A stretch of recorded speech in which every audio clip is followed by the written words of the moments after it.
रहमतुल्लाहि व बरकातुहू। तो दोस्तों, आज मैं मुफ्ती सलमान अज़हरी के हवाले से आपके सामने एक ख़बर पहुंचा रहा हूं। आप इस वीडियो को पूरा ज़रूर देखें। और दोस्तों, जैसा कि आप तमामी हज़रात को मालूम है कि हमारी कौम के रहनुमाई करने वाले मुफ्ती सलमान अज़हरी साहिब क़िबला मद्दज़िल्लहुल आली वल नूरानी 1 साल का अरसा बीता जा रहा है। वो अपने बीवी बच्चों से और अपने घर बार को छोड़ करके उनको एक साजिश के तहत उनको जेल के अंदर बंद कर दिया गया है। तो इसी हवाले से तमाम लोग जानना चाहते हैं कि आखिर मुफ्ती साहब की कब उसमें से रिहाई होगी और उसमें से कब उनको बेल मिल जाएगी। तो दोस्तों, इस वीडियो को पूरा आप देखें और इस वीडियो में सारी जानकारी आपको मिल जाए। नहीं सुने उनके मामलात को मैंने देखा, चूँकि मैं एज ए पत्रकार, एज ए जर्नलिस्ट और कह सकता है एक पत्रकारिता का छात्र होने के नाते मैंने उनके कई सारे मामलात को पूर्व में एक केस स्टडी के तौर पर देखा। जैसे उनका नरसिम्हानंद गिरी का मामला था, उस बीच में उनके मामलात को हमने देखा था। फिर उसके बाद उनके और कुछ मामलात जब होते रहे उनके ऊपर, जब कह सकते हैं जब वो मीडिया में जब खबरों में आए तब हमने उस मामले को देखा।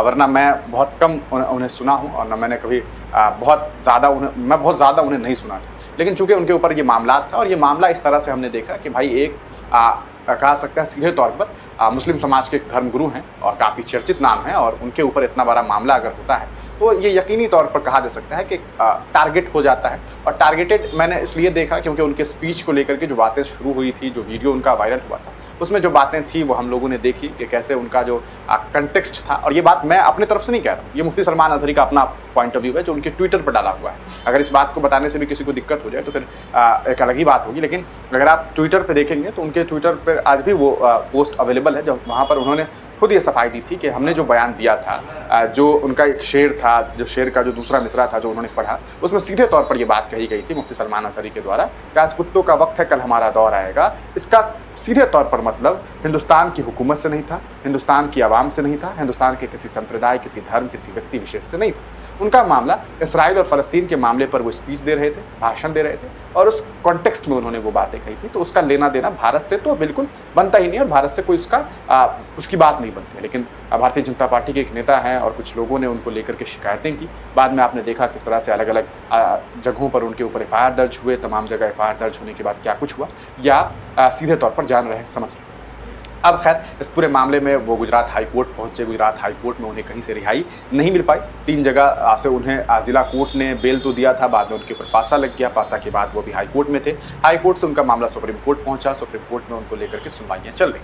अगर आप बहुत जानकारी उनके बारे में एकत्रित करना चाहते हैं तो आप सुप्रीम कोर्ट की वेबसाइट से उनके बारे में जो है अधिक जानकारी ले सकते हैं कि क्या कुछ चल रहा है, क्या नहीं चल रहा है। खैर अभी बात करेंगे उनकी रिहाई को लेकर के, कोई खबर को लेकर के। हमने पिछले वीडियो में आपको ये बताया था कि उनको लेकर के एक सुनवाई होनी थी। सुनवाई हुई भी, और होने के बाद उनकी रिहाई को लेकर के कोई खबर अभी तक सामने नहीं आई। यानी कि अदालत ने उनकी रिहाई का ऐलान अभी भी नहीं किया है। उनका केस चल रहा है, वो केस अभी चलता रहेगा। एक लीगल प्रोसीजर है और लीगली अब मामला चल रहे हैं तो लीगली प्रोसीजर चलता रहेगा। अब देखना यह है कि अदालत उन्हें कब तक रिहा करती है। अभी उन्हें फिर नई तारीख दी गई है, हो सकता है कि अगली तारीख दे दी जाए, फिर उसके बाद अगली तारीख दे दी जाए। ये कोई नई बात नहीं होगी। इससे पहले भी कई सारे लोगों के साथ इस तरह के मामला सामने आए हैं। मौलाना कमर गनी एक बड़े एग्जाम्पल हैं, आप जानते हैं। उनका भी मामला सुप्रीम कोर्ट में है। एक लंबे अरसे से उनको भी तारीख पर तारीख मिल रही है।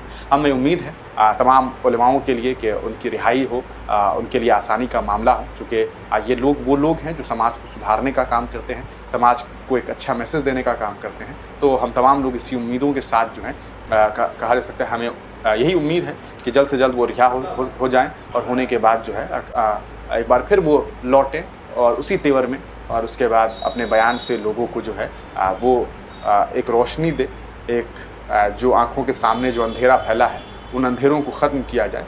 और इसी उम्मीद के साथ हम तमाम लोग उनके लिए यही दुआएं भी करते हैं। और चूँकि मैं एक पत्रकारिता का छात्र हूँ तो इस नाते मैं ये बेहतर जानता हूँ कि किस तरह से सिस्टम जो है वो जब लड़ाई लड़ती है तो क्या होता है और क्या नहीं होता है। ये बहुत आप में से बहुत सारे लोग भी जानते होंगे। तो सीधे तौर पर अगर मैं आपको ये बताऊँ तो मुफ्ती सलमान अज़हरी की रिहाई को लेकर अभी तक कोई खबर नहीं आई है। उन्हें एक अगली तारीख दी गई है, वो अगली तारीख को सुनवाई होगी। उसके बाद क्या कुछ मामलात सामने आते हैं, क्या उन्हें रिहाई मिलती है या नहीं मिलती है। अगर रिहाई मिलेगी तो हम आप तक ज़रूर पहुँचेगी, नहीं हुई तो आपको ये ज़रूर बता देंगे कि उनकी रिहाई आज नहीं हुई। जिस दिन भी रिहाई होगी उस दिन आपको इस बारे में तमाम सूचना दे देंगे। बस आप तमाम लोगों से मेरी छोटी सी अपील है, किसी भी तरह का अफवाह ना फैलाएं। मुफ्ती सलमान अज़हरी साहब के मामले में भी नहीं, और किसी भी व्यक्ति विशेष के को लेकर के कभी भी कोई अफवाह ना फैलाएं। अफवाह फैलाने का मतलब ये होता है कि आप झूठ बोल रहे हैं, झूठ फैला रहे हैं, और अगर आप झूठ फैलाते हैं, झूठ बोलते हैं तो ये कतई जायज़ नहीं